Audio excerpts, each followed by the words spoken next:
Nearly 2 years after the tsunami, the Sea Gypsies are celebrating His Royal Highness, the King's birthday. They clean the beach.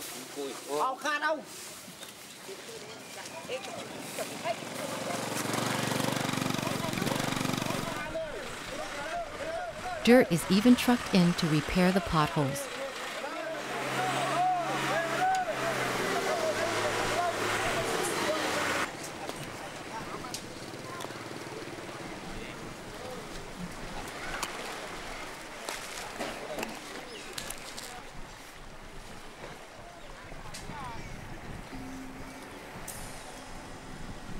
It is mid-morning when the police show up and arrest the truck driver.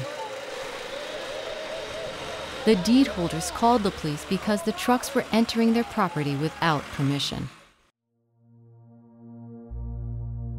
In an uproar, they stage a demonstration.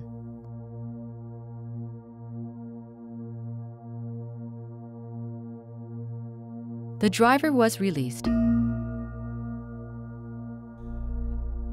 This is one round the Sea Gypsies may have won, but it gets worse before it can get any better.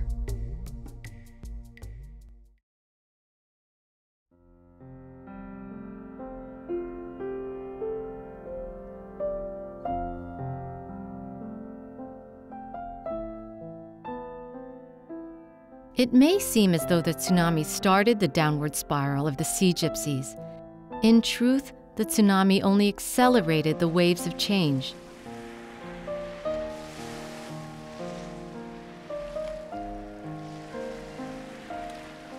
The health issues that typically affect the Western world were now coming to play in the Sea Gypsy village.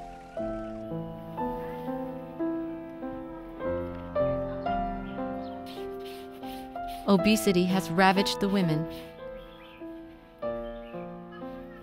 Dive-related afflictions have cut down the men. C is 52 years old and almost 300 pounds. She has been confined inside her own home for years, paralyzed by a stroke.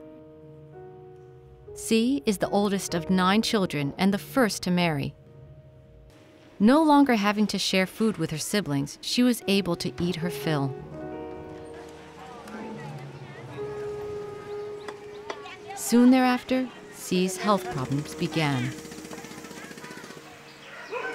Cal made money selling fish at the market, money they didn't save but spent entirely every day. Their Sea Gypsy mentality remained. They didn't spend their money on material possessions, but on food.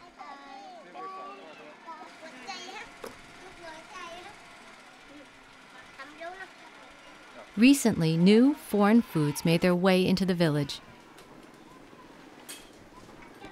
Chips, candy, and sodas were replacing fish, rice, and water.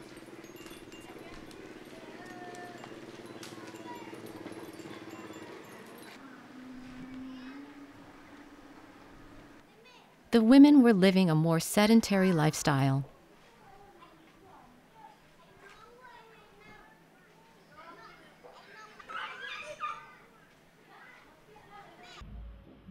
C's years of privation made her unconcerned about the weight she gained from her 3 pregnancies. She found it more and more difficult to get on the bed with her husband. She resorted to sleeping on the floor, alone.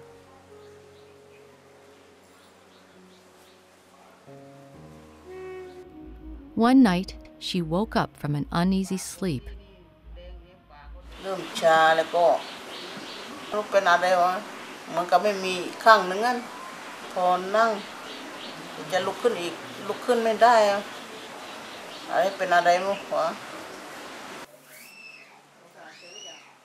Four years later, C's stroke left her arm and leg paralyzed.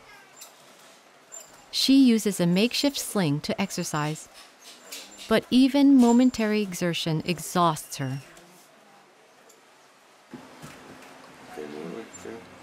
Cal cares for his wife, but he feels helpless. Like the other women in the village, she does not understand the link between weight gain and her health problems.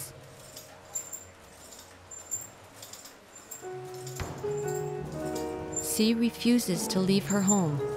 She is embarrassed by how she looks, and now by her disability.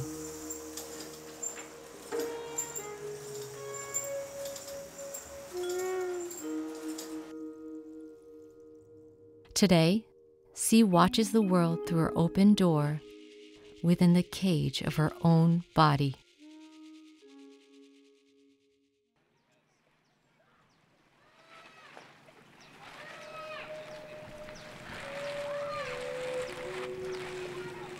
"20 years ago, the sea gypsies were still freediving. After the incorporation of the air compressor, their job was more efficient, but to their detriment. They learned how to use the air compressor, but were not taught the technique of surfacing.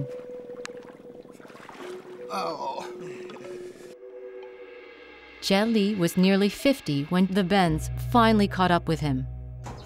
20 กว่าน้ำ40 กว่าเมตรนะน้ำลึกอะตดเสื้อตดกางเกงอะไรเสร็จเรียบร้อยก็บอกเพื่อนๆเว้ยหิวข้าวเว้ยตักข้าวให้หน่อยกินคำเดียวเอาปากกินคำเดียวรู้สึกชาขึ้นพอเสร็จชาก็มาเจ็บมาปวดจิกมันก็แทงด้วยเข็มด้วยอะไรอ่ะก็แทงจิกสักพักเดียวตาลายเฮ้ยไม่รอดแล้ว Now they have signs about the bends, but it didn't come in time to save many. More than half the men in the village, young and old, are suffering from the effects.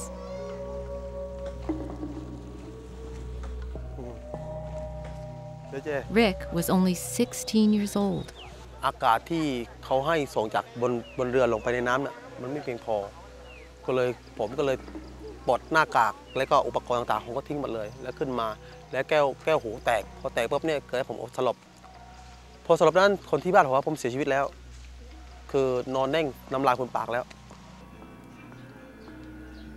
Even though Jet Li is in great pain, he still has responsibilities to his family, especially to his wife, who is also ill.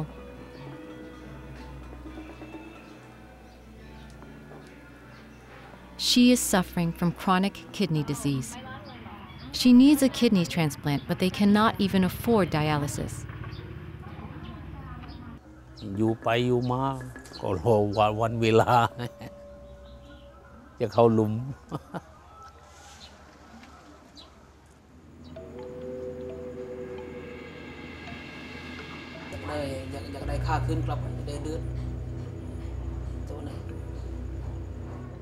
Dooman lost his legs while diving. He believes a wound on his leg aggravated the condition.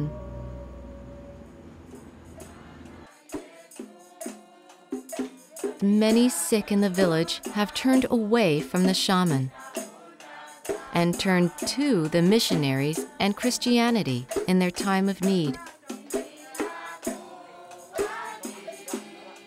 The Christians took Dooman to the hospital where he received treatment, but he has his own reasons for converting.